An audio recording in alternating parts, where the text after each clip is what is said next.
সালাতে দোয়া কবুল হয়। সালাতে দোয়া কবুলের তিন জায়গা।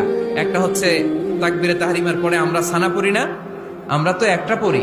আল্লাহর হাবিব সুন্নাহ এবং নফল নামাজে আরো পড়তেন সানা, ওই দোয়া কবুল হয়। দুই নম্বর জায়গা সালাতে সেজদায় পড়ে দোয়া করলে কবুল হয়।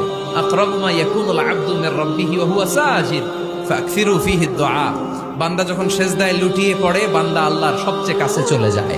কিন্তু বিশ্বনবী বলে, সেজদাটা তোমার রবের কুদরতি পায়ের উপরে পড়েছে। সেজদায় পড়ে দোয়া করেন। সালাম ফিরানোর আগে বিশ্বনবী দোয়া করতেন, লা ইউসাল্লিমান্না আহাদুকুম হাত্তা ইয়াতাআওয়াযা মিন আরবা'a।